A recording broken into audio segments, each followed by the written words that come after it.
मेरा नाम साइमा फिरदौस है। मैं लोधरा के एक देहाती इलाके जलालाबाद चक नंबर 43M से बिलोंग करती हूँ।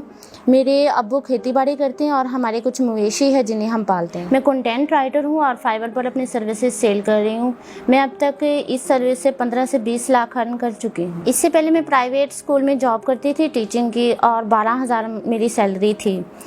तब ये था कि मेरे छोटे बहन भाई भी पढ़ते थे और स्टडी एक्सपेंसेस बहुत ज़्यादा थे। वो लोग खुद भी यूनिवर्सिटी लेवल पे थे, तो मेरे अब्बू के लिए बेयर करना उन्हें काफ़ी मुश्किल हो जाता था। यहाँ पे ऐसे था कि अगर एक साल में कभी यानी फसल बिल्कुल तैयार है तो बारिश आ जाती थी, बिल्कुल सब कुछ ख़त्म हो जाता था। तो हमें अपना किराया भी बहुत मुश्किल से मैनेज होता था। हम लोग फिर बारी बना लेते थे कि आज एक बहन भाई जाएगा पढ़ने के लिए तो कल दूसरे का अरेंज होगा तो पिछला छुट्टी करेगा और वो जाएगा। तो मेरे अब्बू भी सारा काम अपना जानवर वगैरह वाला खुद करते थे। सारा भाई लोग भी पढ़ने वाले होते थे और अम्मी भी घर का सारा काम अब्बू के साथ हेल्प आउट भी करवाती थी। हम चीज़ें कभी बेच के किसी की फ़ीस वगैरह कर लेते थे। फिर रोज़गार का पता चला मुझे एक लोकल शॉप से, तो मैंने इसमें अप्लाई कर दिया। लेकिन मैं साथ जॉब भी नहीं छोड़ सकती थी क्योंकि वो ही एक वाहिद चीज़ थी जिससे मेरी अर्निंग होती थी। लेकिन वो इतने मुश्किल दिन थे कि भी अब्बू कभी कहीं से किराए का मैनेज करते थे, कभी कहीं से, क्योंकि मैं अकेली लेने वाली नहीं होती थी, मेरे बाकी बहन भाई भी सब पढ़ने वाले थे।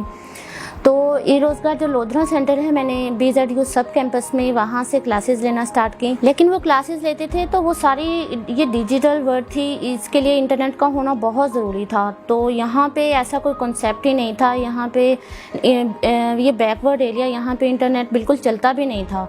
तो मैं मोस्टली तो वहीं पे बैठ के एक्स्ट्रा टाइम में अपना उसी लैब में बैठ के काम कर लेती थी। लेकिन फिर भी वर्क ज़्यादा होता था, चीज़ें सब न्यू थी, मुझे तो ईमेल तक सेंड करना नहीं आती थी। तो मेरे लिए हर एक चीज़ बिल्कुल नई थी, वो टाइम मांगती थी। फिर यहाँ पे आके मैंने कभी बाहर बैठ के काम करना या कभी जहाँ पे भी पता चलना कि इंटरनेट के सिग्नल आ रहे हैं, इस तरह से मैंने उन क्लासेस को ज्वाइन रखा। जब ये रोज़गार की क्लासेस अभी मेरी चल रही थी तो मुझे प्रोजेक्ट्स मिलना स्टार्ट हो गए। फिर मैं स्टार्ट में अकेली थी और लैपटॉप भी मेरे पास एक ही था।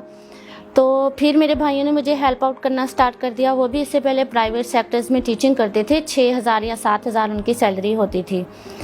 तो इस तरह हम अपनी अर्निंग से ही सेविंग करके हम लोगों ने पहले एक लैपटॉप लिया, फिर दूसरा। हम लोग अब 6 सिस्टम बना चुके हैं जिसे हम 6 के 6 बहन भाई ही ये काम करते हैं।